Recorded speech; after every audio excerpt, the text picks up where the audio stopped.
할렐루야.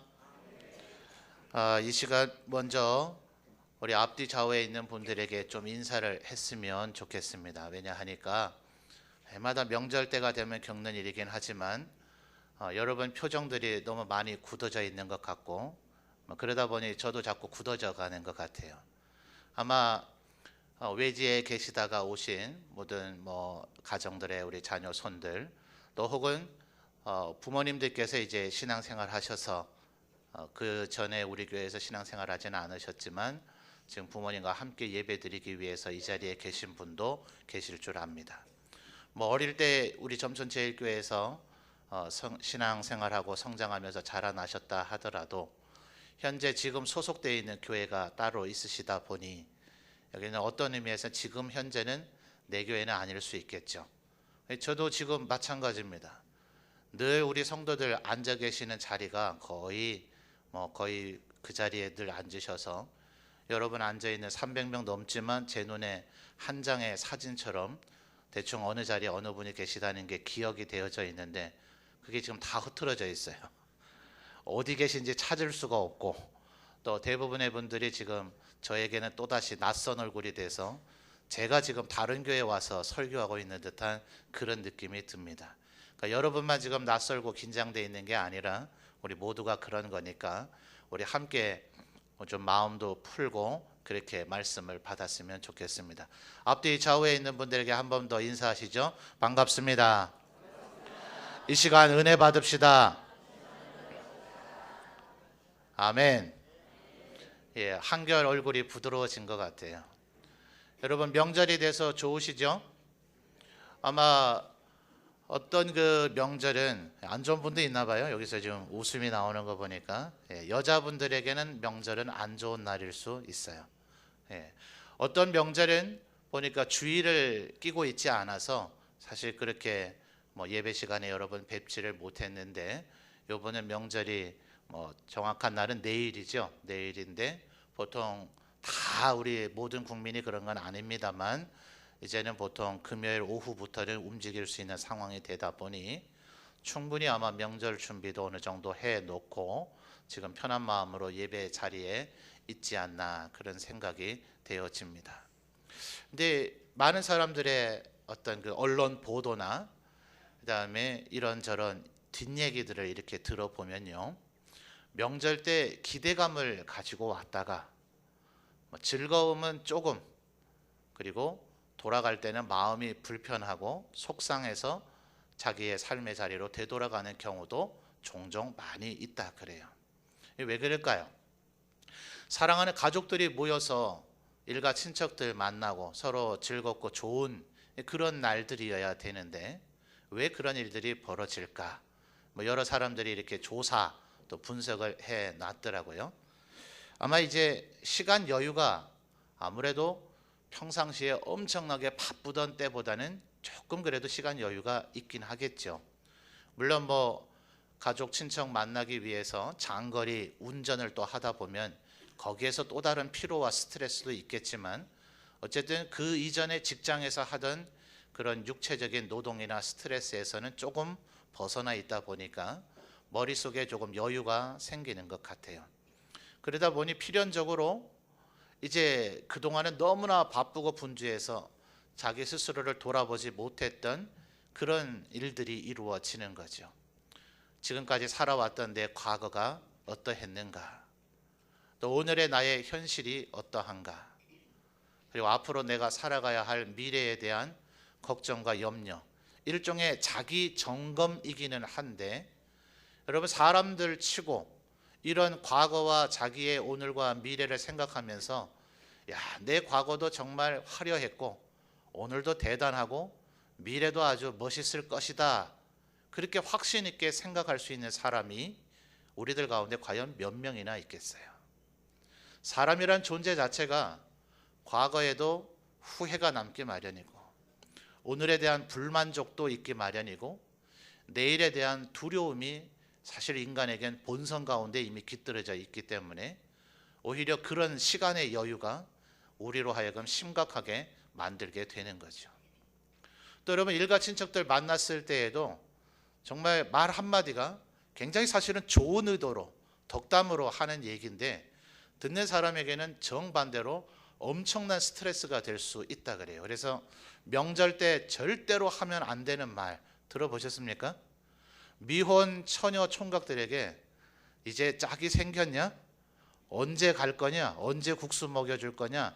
이런 얘기 절대로 하시면 안 됩니다. 오늘도 졸면서 설교 들으시고 지금 절대로 하지 말라고 했는데 반대로 그렇게 인사하려는가 보다 싶어서 그렇게 인사하시면 큰일 나는 거예요. 요즘 잘 벌고 있냐? 이런 절대로 물으시면 안 된대요. 언제쯤 진급하냐? 뭐 이런 거 절대로 물으시면 안 된다는 거예요. 사실 궁금하잖아요. 그렇죠? 우리의 자녀손들이 앞으로 미래가 어떻게 잘 되어질까? 그 부모님들, 어르신들 전부 다 사랑과 애정이 가득 담겨 있는 그 궁금증 때문에 사실은 물으시는 건데 듣는 그 사람에게는 그것이 정반대로 엄청난 스트레스가 될 수 있다 하는 거예요. 또 여러분 형제들 간에도 설날 세배하고 나면 부모님께도 용돈 드리고 또 뭐 조카들에게도 세뱃돈 주고 그러잖아요.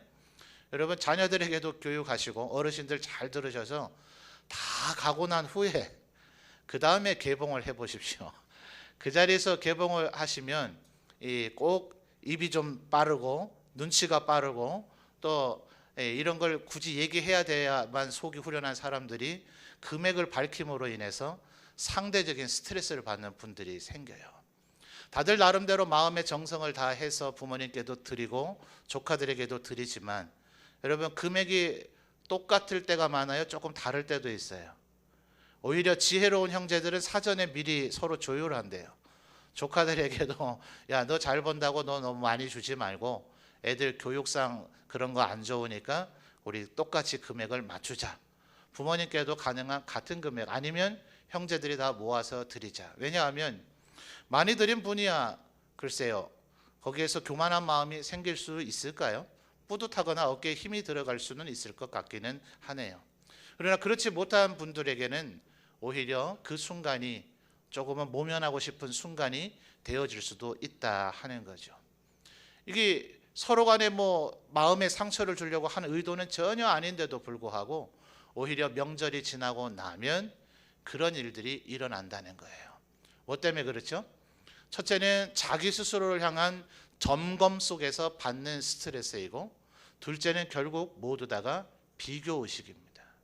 서로에 대한 비교가 우리로 하여금 그렇게 가장 기쁘고 즐겁고 또 우리의 마음의 평안과 안식을 누려야 할 명절을 오히려 기쁜 마음으로 기대감으로 설레임으로 찾아왔다가 나중에 각자의 삶의 현장으로 돌아갈 때는 씁쓸하게 되기도 하고 또 그래서 어떤 이들의 그 조사의 보도를 보면 명절을 마치고 나서 부부싸움을 하는 가정이 굉장히 많아지고 심지어는 그것이 원인이 되어서 이혼까지도 이르게 되는 사례가 보고되고 있다. 이게 지금 우리가 겪고 있는 현실입니다. 너무나 안타깝죠? 여러분 이것이 세상 사람들의 이야기는 될지언정 이 자리에 있는 우리 하나님의 백성들 믿음의 자손들의 이야기는 절대로 되지 않기를 주님의 이름으로 축원합니다.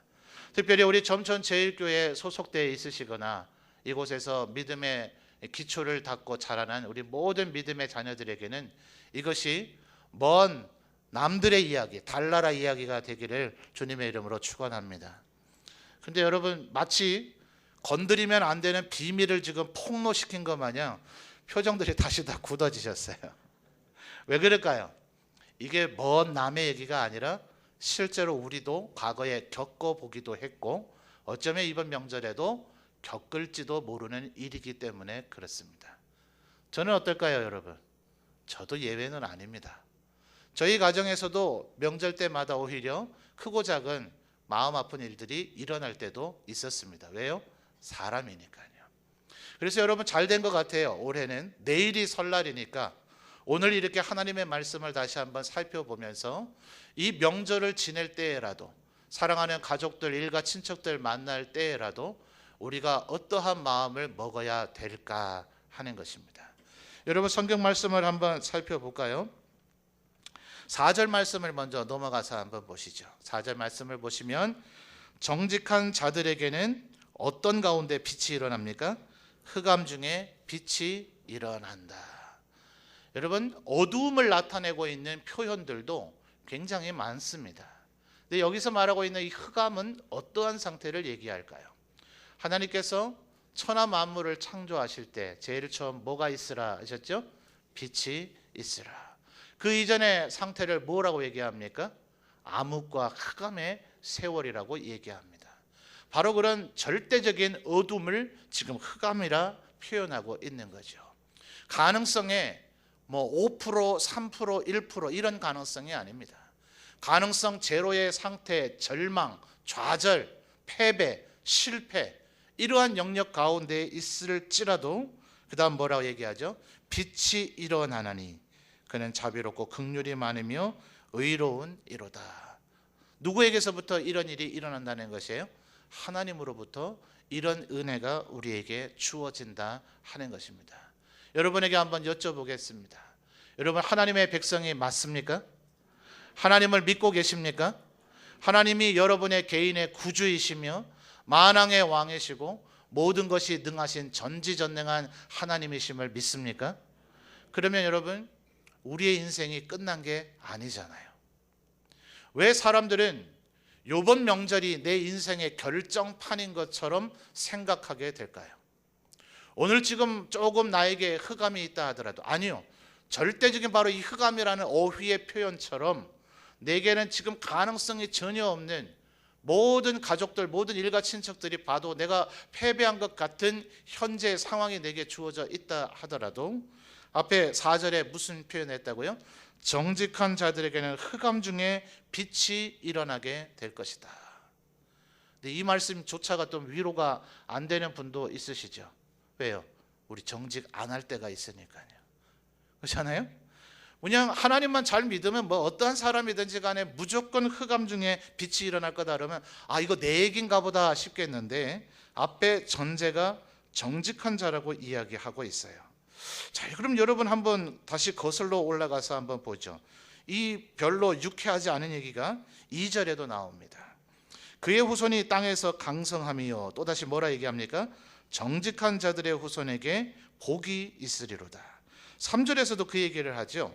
부와 재물이 그의 집에 있으며 그의, 이번엔 정직이란 단어를 쓰진 않았지만 또 다른 의로움을 얘기하고 있는데 공의가 영구히 서 있으리로다. 5절로 다시 넘어가서 보면 은혜를 베풀며 꾸어주는 자는 잘 되나니 그 일을 또다시 뭐예요? 정의로 행하리로다 라고 얘기를 함으로써 지금 하나님 앞에 말하자면 쉽게 얘기하면 이겁니다. 하나님 앞에 복 받기를 원하는가? 하는 일이 잘 안 되는가? 어려운가? 힘든가? 남들은 더 많은 큰 성공과 대박을 이루고 있는데 그렇지 못하고 있는가? 그렇다면 하나님 앞에 정직하라, 의로우라, 공의로우라 라는 것을 하나님은 이 시인을 통해서 우리에게 요구하고 계신 것입니다. 그러니까 우리 막 답답하잖아요. 아, 하나님 그게 될 것 같으면 벌써 했지요. 우리가 못하시는 거 하나님 잘 알고 계시잖아요. 근데 그 하나님께서 지금 우리에게 다시금 알아서 너희 힘으로 제발 좀 정직하고 공의로워 봐라, 의로워 봐라고 얘기를 하시겠냐고요. 그렇지 않지요? 1절로 다시 거슬러 가보시죠. 할렐루야. 여호와를 뭐 하는 분요? 경외하며 그리고요 그의 계명을 크게 즐거워하는 자는 복이 있도다. 아멘. 바로 이 1절 말씀에서부터 여러분 이 은혜와 축복의 단초, 출발점을 찾으시는 우리 모든 성도들이 되시기를 주님의 이름으로 축원합니다. 여러분, 하나님을 경외하는 것이 뭡니까? 여러분, 이 경외라고 하는 표현을 왜 쓰고 있을까요? 이 경외는 일반적 두려움이 아닙니다. 자, 두려움은 7절과 8절에 가면 얘기가 나오지요. 7절을 보시죠. 그는 흉한 소문을 뭐해요? 두려워하지 아니하며. 8절은 사실 7절과 그대로 연결이 되어져 있습니다. 바로 그 7절의 흉한 소문, 이런 것을 또다시 8절에서 그의 마음이 견고하여 두려워하지 아니할 것이라고 얘기하고 있는 거예요. 어떤 사람이요? 하나님의 백성은요, 흉한 소문, 누구에 대한 소문요?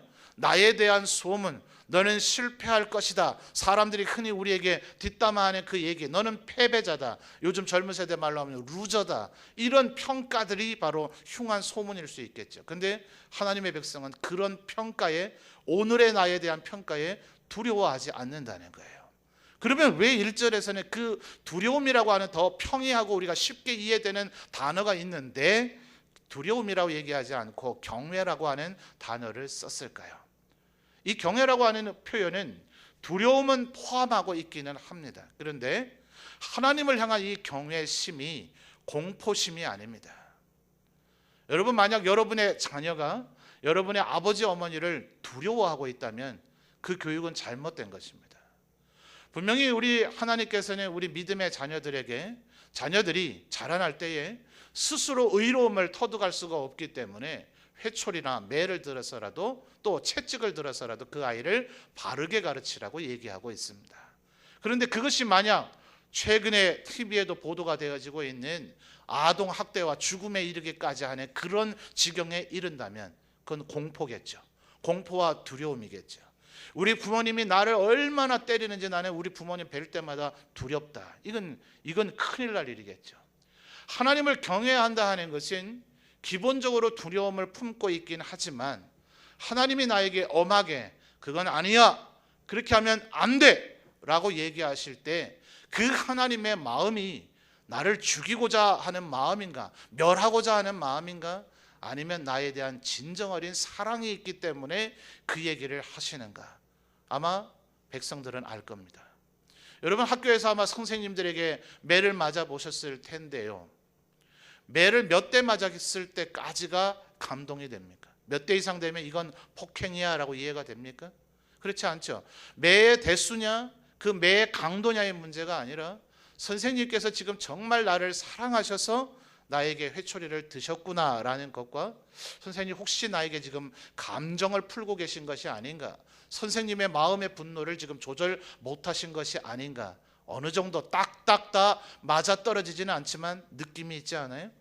여러분, 우리가 사람이라면 누구라도, 부모님에게도 선생님에게도 지금 이 매와 이 질책과 이 책망이 정말 나를 살리고자 하는 사랑의 감정인지 아닌지를 느낄 수 있듯이 하나님 앞에서 우리 인생들이 그것을 알리라고 생각합니다. 여러분, 우리 하나님이 우리에게 원하시는 것이 무엇입니까? 그분은 우리 대신해서 죽으실 정도로 우리를 사랑하시는 분이신 줄 믿습니다.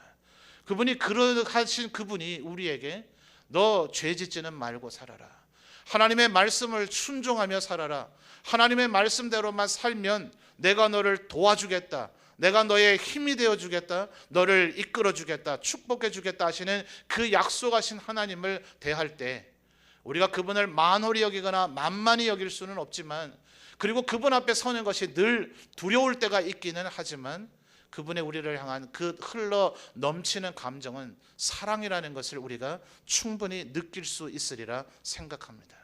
여기서부터 말씀에 대한 순종이 출발하는 거죠. 그러니 여러분, 명절 때는 사실은 우리의 경건이 사실은 바닥을 치게 되기가 쉽습니다. 부어라, 마셔라, 먹자, 놀자. 왠지 우리 한국 사람들은 아직도 이 휴식의 문화가 조금 더 고급스러워져야 될 필요가 있는 것이요, 명절 때에도 마찬가지고 여름 휴가 때도 마찬가지고, 왜 뭔가를 엄청나게 놀고 뭔가를 소비를 해야만 쉬었다라고 생각을 합니까? 우리 명절이 꼭 그렇게 보내져야 될 것인가요? 우리의 휴가를 꼭 그렇게 보내야 될 것이냐 하는 거예요. 여러분, 그냥 우리가 먹는 것과 마시는 것과 세상 사람들이 하는 그 놀이들에 그냥 우리가 거기에 빠져 있기만 한다면 우리의 영혼은 오히려 메말라져 버리고 말 것이고, 이 명절이 끝나고 난 이후에는 씁쓸하고 쓰라린 기억밖에 남지 않을 것입니다. 오히려 역설적으로 이 명절의 때에 여러분, 아마 오늘 내일을 위하여서 가정예배 순서지도 받아가시게 될 터인데, 그냥 가족끼리 다 안에 우리 가족끼리 드리는 예배, 조금 민망할 수도 있고 좀 건성으로 드려질 수도 있지만, 그때 하나님 앞에 드려지는 예배라고 하는 마음이 여러분 진실된 마음이 되셨으면 좋겠습니다. 이왕 점검을 할 거라면 여러분의 경험과 여러분의 생각으로 점검하시면 안 됩니다. 하나님이 나를 어떠한 자라고 간주하고 있는가, 하나님께서 지난 과거의 삶 동안에 나를 어떻게 도와주셨는가? 오늘 나에게 하나님이 뭐라고 말씀하고 계시는가? 나의 내일과 미래를 향하여 하나님은 무엇을 약속하셨는가? 하나님은 우리를 절대로 고아와 사생아와 같이 버려두지 않으리라고 얘기하셨습니다. 하나님께서는 우리가 꿈꾸고 계획하는 모든 일들을 하나님 앞에 내어놓고 기도하면 그분이 도우시고 그분이 친히 하나님의 열심으로 이루어 주시고 우리에게 복을 주시리라 약속하셨습니다. 그런데 우리가 이 일가 친척 가족들 사람들을 너무 많이 만나고 사람들의 우리의 시선을 빼앗긴 나머지 명절 때는 내가 믿고 섬기던 하나님은 어디론가 다 사라져버리고 내가 하나님의 백성이라는 걸 다 잊어버리고 갑자기 그냥 하늘에서 뚝 떨어진 것과 같은 인간이 나만 생각해서 나의 과거는 실패투성이었고 오늘도 부족함이 많으며 내일은 두렵다는 왜 그런 어처구니 없는 결론을 내리느냐 말이에요. 하나님께서는 여러분의 10년, 20년, 40년 겨우 그 수십 년밖에 되지 않는 인생 동안만 여러분을 보고 도우시고 함께 오신 것이 아니라 수천 년 전 이 천하 만물을 만드시기 전에 여러분을 백성 삼으시겠다고 작정하셨던 분이란 말입니다. 여러분이 이 세상에 탄생할 때까지 그분은 기다리고 계셨고 여러분의 인생 그 100여 년의 인생을 통해서 여러분을 통해 영광 받으시려고 계획하고 계셨던 분입니다. 그분은 이 계획을 실패하지 않으실 거예요. 우리는 때로 좌절하고 쓰러지고 넘어질지라도 나를 향한 우리를 향한 하나님의 계획은 절대로 좌절하거나 쓰러지지 않을 것입니다. 그러니 오늘의 여러분의 현실에 불만족이 있거든 나는 안 될 존재이다 라고 결론을 내리는 것이 아니라 하나님 나를 도와주옵소서 오히려 더 간절히 기도할 수 있는 이 명절이 되시기를 주님의 이름으로 축원합니다. 여러분 기도가 꼭 어디 금요 기도회처럼 다 우리가 한 자리에 모여서 소리질러 통성으로 기도해야만 기도입니까? 여러분 또 새벽 5시에 꼭 예배당 나와서 기도해야만 기도입니까? 여러분 그냥 여러분 가족들과 함께 무슨 명절 전을 굽는지 만두를 빚는지 모르겠습니다만 음식을 장만하고 있는 그 과정 속에서라도 하나님 오늘의 내 현실 우리 일가 친척들과 비교해 볼 때 조금은 아쉬움이 많습니다만 내일의 나를 도와주십시오 하는 기도가 여러분의 입에서 흘러나오게 되시기를 주님의 이름으로 축원합니다. 바로 그렇게 할 수 있는 사람이 하나님을 경외하는 사람이다 하는 거예요. 하나님이 나를 사랑하신다는 걸 아는 사람, 내가 하나님의 자녀라는 것을 잊어버리지 않는 사람, 하나님이 나 한번 살려보고자 십자가에 달려 죽으시기까지 나를 향한 모든 것을 아끼지 않으셨다는 걸 잊지 않는 사람. 그러나 그 하나님은 만물의 창조자이시니 그 하나님을 함부로 대할 수는 없기에 그분의 나를 향한 사랑을 충만하게 느끼기는 하지만 동시에 그분을 어려워하고 두려워하는 감정이 뒤섞여 있는 것, 그것을 성경은 경외라고 표현하고 있는 것입니다. 하나님을 경외하는 우리 모든 성도들 되시기를 주님의 이름으로 축원합니다. 하나님을 경외할 때 그분이 나를 너무나 사랑하셨다, 그분의 그 사랑의 마음 때문에 나에게 너는 이렇게 하라, 그것은 하지 말라라는 나에게 계명과 율법을 주셨다는 것을 기억할 때, 그러므로 1절 상반절에서 얘기하는 하나님을 여호와를 경외하는 그가 하반절에 뭐라고 얘기합니까? 그의 계명을 크게 즐거워하게 되는 것이에요. 그렇다면 오늘 우리가 완전하고 완벽하게 되지는 않을지라도 하나님의 계명을 즐거워하는 자는 공의롭게 살고자, 정의롭게 살고자, 정직하게 살고자 노력하게 되어질 줄 믿습니다. 하나님은 지금 우리에게 그것을 요구하고 계시는 것입니다. 여러분 이 세상 사람들의 성공 어떻습니까? 대부분 기초가 수단 방법 가리지 않는 데에서 나타나고 있습니다. 여전히 그들은 정직하지 않습니다. 우리나라가 아직도 회복하고 극복해야 될 문제는 우리나라 여전히 정직하지 않아요. 많은 거짓말을 하는 사람과 적게 거짓말을 하는 사람 사이에서 늘 선택해야 되는 것이 우리 사회의 아직까지의 아픔입니다. 많이 거짓말하고 있는 사람을 적게 거짓말하는 사람이 정죄하고 비판하고 있는 것이 현재 우리 사회의 단편적인 모습입니다. 그러니 하나님의 백성들이 정직하게 살고자 하는 것은 때로 어리석게 보입니다.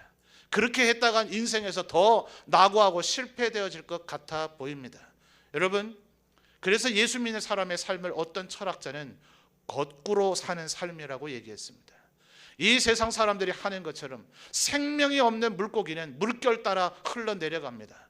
그러나 물고기의 왕자 연어는 그 거친 물줄기를 거슬러 점프하면서 뛰어 올라가 상류로 올라가서 거기에서 알을 낳게 되어지는 줄 믿습니다. 그러니 여러분, 거꾸로 사십시오. 이 세상 사람들이 하고 있는 방식대로 그렇게 하면 성공하게 될 것이라고 부러워하지 마십시오. 거기에 한탄하고 아쉬워하지 마십시오. 여러분, 오늘 비록 여러분에게 영광과 영화스러움이 다 주어져 있지 않다 하더라도 여러분이 하나님의 말씀을 청종하며 그 말씀대로 살아가고자 하는 다짐이 여러분에게 있는 것이 맞다면 여러분 지금 잘 살고 있는 것입니다. 그것이 맞는 것입니다. 하나님께서 그것을 들어보시고 그것을 들어 사용하시고 여러분을 축복하여 주실 줄 믿습니다. 그러니 여러분, 다시 한번 우리의 남은 생에 이 명절 마치고 나서 내 삶의 현장으로 되돌아간다 할지라도 나는 오직 여호와를 경외하며 살겠노라. 나는 오직 하나님의 말씀대로만 순종하며 살겠노라. 이 세상 사람들이 더 편한 길이 있다, 더 빠른 길이 있다, 그렇게 안 해야 성공한다라는 많은 유혹과 미혹의 얘기를 우리에게 들려준다 하더라도 나는 하나님께서 나에게 말씀해 주셨던 그 말씀대로, 내 부모님께서 하나님께 들으시고 나에게 일러주셨던 그 말씀대로, 우리의 가정과 우리의 집안이 늘 그렇게 섬겼던 대로 하나님 말씀만 의지하며 좁은 길이라 할지라도, 더디 가는 길이라 할지라도, 오늘은 비록 앞이 보이지 않는 터널 같은 길이라 할지라도 나는 오직 하나님의 말씀대로만 살아가리라, 그렇게 다짐하고 또 결심하시며 격려하시는 우리 모든 성도들이 되시기를 주님의 이름으로 축원합니다. 그러니 여러분, 하나님의 은혜와 축복의 마음을 담아서 이 명절에 새해 복 많이 받으십시오, 그렇게 인사하시는 우리 모든 성도들이 되셨으면 좋겠어요. 만복의 근원이 누구십니까? 만복의 근원이 하나님이신 줄 믿습니다. 오늘 1절 하반절에 뭐라고 얘기하고 있다고요? 여호와를 경외하며 그의 계명을 크게 즐거워하는 자는 뭐가 있다고요? 복이 있도다. 2절에 뭐라고요? 그의 후손이 땅에서 강성하며 정직한 자들의 후손에게 뭐가 있다고요? 복이 있도다. 그러므로 여러분의 마음에 담아서 자, 한번 따라해 봅시다. 하나님의 말씀대로 사는 자는 새해 복 많이 받게 되어질 줄 믿습니다. 그러므로 이 의미를 담아서 그냥 앞에 말은 비록 생략할지라도 그냥 새해 복 많이 받으세요 이렇게 얘기한다 할지라도 우리의 마음속에는 하나님의 말씀대로 사는 우리의 삶, 하나님의 말씀에 순종하는 이 길이 반드시 나에게 복을 줄 것이다 하는 이 믿음 가지고 살아가시는 우리 모든 성도들이 되시기를 바랍니다. 그러니 여러분, 아까 우리가 봤던 7절 8절에 뭐라 그래요? 그는 이렇게 하나님 앞에서 살고자 하는 자는 흉한 소문을 두려워하지 않는다. 아까 4절에서도 뭐라고 얘기했죠? 그러므로 정직한 자들에게는 흑암 중에 뭐가 일어납니까? 빛이 일어나게 될 것이다. 우리 점천제일교회에 소속되었거나 현재 지금 소속되어 있는 모든 하나님의 백성들에게 빛이 일어나게 되시기를 주님의 이름으로 축원합니다. 하나님 말씀대로만 우리가 순종하며 살아가면 하나님이 반드시 여러분의 인생, 여러분의 삶 책임져 주실 줄 믿습니다. 그러므로 8절 하반절부터 이어지는 얘기를 뭐라 그럽니까? 8절 하반절을 보면 그의 대적들이 받는 보응을 마침내 보게 될 것이다. 10절에서 뭐라 얘기합니까? 악인은 이를 보고 한탄하며 이를 갈면서 소멸되리니 악인들의 욕망은 사라지리로다. 하나님께서 우리 하나님의 백성들을 괴롭히며 하나님의 백성들을 힘들게 하는 모든 원인들을 제거하시고 소멸하게 되어 주실 줄 믿습니다. 그러니 오히려 우리가 하는 것은 9절에서 얘기하는 것처럼 그가 재물을 흩어 빈궁한 자들에게 주는 것, 이것이 우리 하나님의 백성들이 할 일이다 하는 거예요. 그럼 여기서 우리 성도들 또 마음에 걸릴 것 같아요. 지금 당장 현금이 없는데 내가 무엇을 나눠줄 수 있겠습니까? 여러분, 어리석은 자는 현금을 줍니다. 세상의 지혜로운 자는 교육을 시켜줍니다. 정말 지혜로운 하나님의 백성은 믿음을 물려주는 줄 믿습니다. 여러분, 이 세상 살아가는데 무엇이 가장 강력한 무기이며 강력한 힘이 되겠습니까? 믿음이 이 세상을 이기는 힘이요 능력인 줄 믿습니다. 그러므로 이 명절의 기간 동안에 만나게 되는 우리 모든 일가 친척을 향하여 당신의 믿음이 배가 되어지기를, 당신의 믿음이 견고해지기를, 당신이 하나님 손에 온전히 붙들린 바 되어지기를, 하나님의 말씀만 의지하며 살아가기를, 그러므로 이 모든 일들로 인해서 하나님 주시는 은혜와 축복을 받기를, 서로에게 권면하며 덕담하며 기도하는 은혜가 넘치는 명절이 되시기를 주님의 이름으로 축원합니다.